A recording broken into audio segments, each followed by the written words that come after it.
সাহাবীরা, যে রাস্তা আপনাকে জান্নাত অতিক্রম করাবে, যে রাস্তার মধ্যে কোনো রকমের ত্রুটি নেই।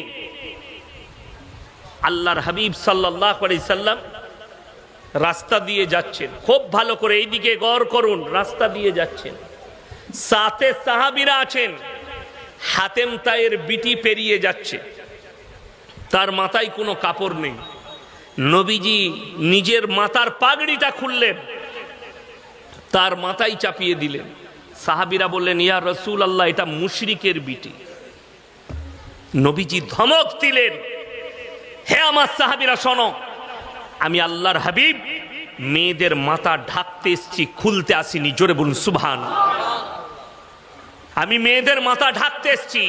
রাসূল এটা বুঝালেন, নারী যে ধর্মেরই হোক, তাকে তুমি বোনের চোখে দেখো, মায়ের চোখে দেখো। একজন হিন্দু হোক, মুসলিম হোক, খ্রিস্টান হোক, একজন মা, সেই মাটা আমার মায়ের মতনই মা ইসলামের চোখে। একটা হিন্দু ভাইয়ের বিটি আর আমার বিটি, ভাবতে হবে ওটাও আমার বিটি। রাসূল এই আদর্শটাই দিয়েছেন। আপনি আপনার প্রতিবেশীদের, বুখারী শরীফের হাদিস, তোমরা মুমিন ততক্ষণ হতে পারবে না যতক্ষণ পর্যন্ত তোমার কাছ থেকে তোমার প্রতিবেশী সুরক্ষিত নয়। আপনার কাছ থেকে যদি আপনার প্রতিবেশী সুরক্ষা না পায়, দেখো না কে বসবাস করছে, সে যে ধর্মেরই হোক, সে দলিত হোক, আদিবাসী হোক, হিন্দু হোক, খ্রিস্টান হোক, সে ক্ষুধার্ত হলে খাবার দাও, বস্ত্রহীন হলে বস্ত্র দাও, বিপদে পড়লে পাশে দাঁড়াও। এটাই হচ্ছে রাসূল আকরাম সাল্লাল্লাহু আলাইহি সাল্লামের আদর্শ। জোরে বলুন সুবহানাল্লাহ। আজকে আপনি অন্য কাস্ট তো শুনেলেন, মুসলমান নিজের ভাই খেতে না পেলে ভাই খোঁজ নেয় না। ঠিক বললাম না ভুল বললাম? ভাই খেতে পায় না, ভাই খোঁজই নেয় না। অথচ রাসূল সাল্লাল্লাহু আলাইহি সাল্লামের হাদিস, হে আমার সাহাবীরা শোনো, তোমরা তোমাদের বাড়ির দেওয়ালকে এতটা উঁচু করো না যে তোমার পাশের গরিবের গরিবিটা না দেখতে পাও। দেয়ালটা এতটা উঁচু করে দিও না যে আমি যেন কারো গরিবই না দেখতে পাই। আপনি জানেন, অনেকজন বলে কলকাতায় ফ্ল্যাট কিনবো, কিনে না কিনে না।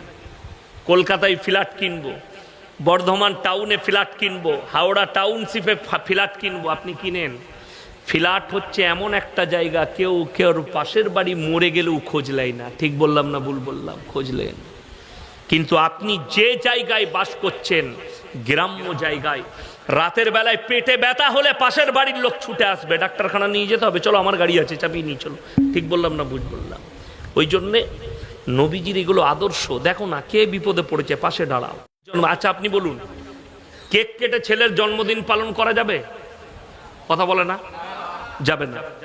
যদি কেক কেটে ছেলের জন্মদিন না পালন করা যায়, যদি গরু জবাই করে খানা করে ছেলের জন্মদিন পালন করা যাবে? আচ্ছা আপনারা বলুন, যদি জন্মদিন পালন করা জায়েজ হতো, আল্লাহর নবী করতেন না করতেন না? করতেন। নবীজি সাল্লাল্লাহু আলাইহি সাল্লাম 63 বিশ্বের জীবনীতে শুনেলেন, নবীজি কি করতেন? 12 রবিউল আউয়াল সোমবার রোজা রেখেছেন। একজন সাহাবী জিজ্ঞেস করলেন, ইয়া রাসূলুল্লাহ, আপনি সোমবার রোজা রাখলেন? নবীজি উত্তর দিলেন, আল্লাহর কৃপায় এই মাসে এই দিনেতে আল্লাহ তাআলা আমাকে দুনিয়াতে রহম করে পাঠিয়েছিলেন, আমি আল্লাহর শুকরিয়া স্বরূপ রোজা রেখেছি। জোরে বলুন সুবহানাল্লাহ। আর আমরা কি করছি? জীবনে নামাজ পড়ে না, বাইকে ঝান্ডা লাগাইছে, বেরিয়েছে নারাই তাকবীর আল্লাহু আকবার দিয়ে গোটা দেশ ঘুরছে, দিয়ে ঘরে এসে হারাম করার ফজর থেকে নামাজ নেয়, এমনি তো পড়েই না। এটা আশিকে রাসূল। আজকে বলে দিই, আজ মুসলমান দুটো দল আছে, একজন আবেগে ইসলাম করে, একজন বিবেকে ইসলাম করে। আবেগ কি? আবেগ হচ্ছে এটাই